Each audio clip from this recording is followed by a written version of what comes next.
ساتوی پسرو وینو دا د شهیدانو کور، دا د باتورانو کور، دا د باتورانو کور، دا د باتورانو کور، دا د باتورانو کور. ساتوی پسرو وینو دا د شهیدانو کور، دا د باتورانو کور، دا د باتورانو کور، دا د باتورانو کور، دا د باتورانو کور. د لوی څښتن تعالی په نامه سلامونه ستړي مسئ. د بلخ ملي تلویزیون قدرمنو لیدونکو د دې مهال خبرونو ته مو زه عبدالرحمن عاطف هرکلی کوم. د بلخ ولایت د سړکونو د ترانسپورت ریاست د ترانسپورتي شرکتونو د طرزالعمل او کړنو د څرنګوالي په موخه یې د دغه شرکتونو فعالیتونه له نږدې وڅارل. همداراز د دوی د ستونزو د حل او خلکو ته د غوره خدمتونو د وړاندې کولو لپاره ځینې مشخصې لارښوونې ورکړلې او ټینګار یې وکړ چې ترانسپورتي شرکتونه باید د اسلامي امارت د ترانسپورت او هوایي چلن وزارت له مقرراتو او لارښوونو سره سم خپل فعالیتونه وکړي. د بلخ ولایت د سړکونو د ترانسپورت ریاست مسؤلینو له یو شمېر ترانسپورتي شرکتونو څخه لیدنه وکړه. د یاد ریاست د انسجام او تنظیم چارو امیر وویل چې د دې اقدام موخه د بار وړونکو وسایطو د ترانسپورتي شرکتونو د فعالیتونو څارنه او ارزونه ده. نوموړي وویل چې دوی د شرکتونو د کړنو د څارنې بهیر پیل کړی دی. هغه همدارنګه ټینګار وکړ چې د ترانسپورتي شرکتونو موټر چلوونکي باید د سوداګرو او پانګوالو مالونه په خوندي توګه خپلو ټاکل شویو ځایونو ته ورسوي او همدارنګه د لایحې له مخې 2 کمیشن اخیستل کیږي او کنه دا موضوع به هم وڅیړل شي. امروز بررسی صورت گرفت که آیا لایحه کرایه قابلیت تطبیق داره و تطبیق شده یا خیر، که الحمدلله در ترمینال های باربری و توقفگاه های باربری سمت شرق و غرب مزار شریف ما شاهد ازی هستیم که این قابلیت تطبیق داره و تطبیق شده است. و موضوع بعد دومیش چی است که ما از چگونگی فعالیت شرکت های ترانسپورتی در ولایت بلخ عملا نظارت کردیم که ببینیم آیا مطابق اصول و مقررات ترانسپورت اینا فعالیت میکنن یا خیر، و کمیشن 2% حق خود که مطابق طرز العمل میگیرن آیا اخذ میکنن یا نه. نوموړي د اسلامي امارت د ترانسپورت او هوایي چلن وزارت وروستي اقدامات د ترانسپورتي شرکتونو او موټر چلوونکو د ستونزو د هواري لپاره ګټور وبلل او د نوبتي سیستم جوړول یو مهمه اسانتیا یاد کړه چې تر ډیره به د ترانسپورتي شرکتونو ټولنیزې ستونزې حل شي. هغه دغه راز د بلخ د سړکونو د ترانسپورت ریاست له نورو اقداماتو څخه هم یادونه وکړه. راوند نوبت خودش یک تسهیل است برای انتقال اموال هموطنان ما و تجار ملی و همچنان انتقال مسئول مال که حتی ما در تایمرایل اسناد ترانسپورتی جی پی اس داریم که جی پی اس به وسایط نصب میشه که اونا میتونن مال خود در هر قدمی از انتقالات که صورت میگیرن مشاهده بکنن که در کجا رسیده به چی شکل است.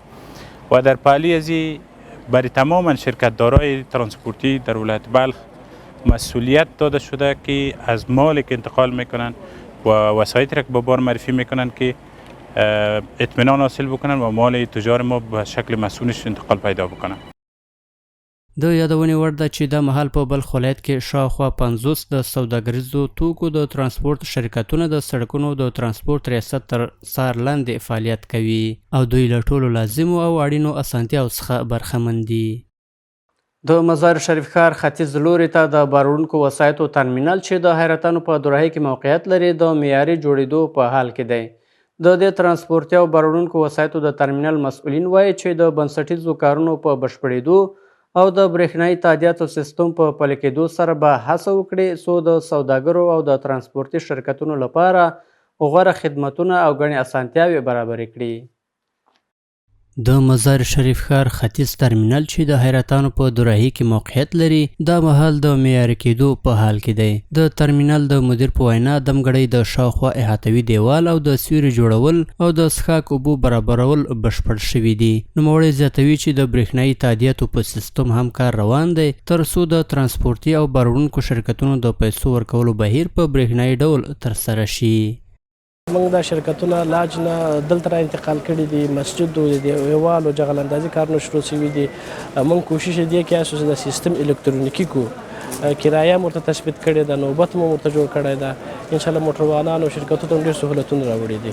د ترمینل مدیر همدارنګه وایي چې د جومات د جوړولو او د ترمینل د انګړ د جغل اچونې کارونه هم په چټکۍ سره روان دي چې ورسره به د ترانسپورتي شرکتونو او موټر چلوونکو لپاره لا زیاتې اسانتیاوې برابرې شي. ترمینل کې خو د جغل اندازي پروسه تاسو ولدله چې عملا کار جریان لري. جغل اندازي کار شروع ده.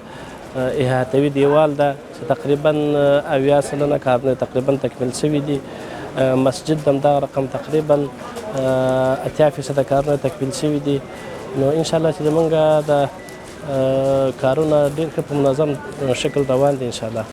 د یادونې وړ ده چې د مزار شریف ختیځ ترمینل د هیواد په شمال کې د درنو باروړونکو وسایطو له مهمو مرکزونو څخه شمیرل کیږي چې د بلخ ولایت د سړکونو د ترانسپورت ریاست تر چتر لاندې فعالیت ترسره کوي او هره ورځ سلګونه موټر له دې مرکز څخه د هیواد بیلابیلو برخو ته د توکو د لیږد په موخه تګ راتګ کوي. په بلخ ولایت کې د کورش د شپږم پړاو سیالۍ د مزار شریف د اتلولۍ جام تر نامه لاندې د دغه ولایت د 80 ورزشکارانو ترمنځ ترسره شوې. په مزار شریف ښار کې د کورش سیالۍ د دغه ولایت د بدني روزنې او سپورت ریاست په همکارۍ د کورش فدراسیون د استازولۍ له لورې د قهرمان سازان رحیمي په تمریني کمپ کې د 80 ورزشکارانو ترمنځ ترسره شوې. په دې سیالیو کې ورزشکارانو د عمرونو په تناسب په بیلابیلو وزني کټګوریو کې سره سیالي وکړه. د سیالیو په پای کې 28 ورزشکارانو چې خپلو سیالانو ته یې ماتې ورکړې وه لومړی، دویم او دریم مقامونه وګټل او د سرو، سپینو زرو او برونزو میډالونه ورته ورکړل شول. د دغه سیالیو موخه د ځوانانو ورزش ته هڅول او د دغه ولایت اوسیدونکو ته د یوې سالمې تفریح فرصت برابرول ښودل شوې ده. دا ورزشي پروګرام چې د خلکو له تود هرکلي سره مخ شو یو ورځ یې دوام وکړ او په یوه دوستانه فضا کې پای ته ورسېد. بلخ ملي تلویزیون قدرمنو لیدونکو دا د دې مهال خبرونه تر بیا ښه وخت د الله په امان.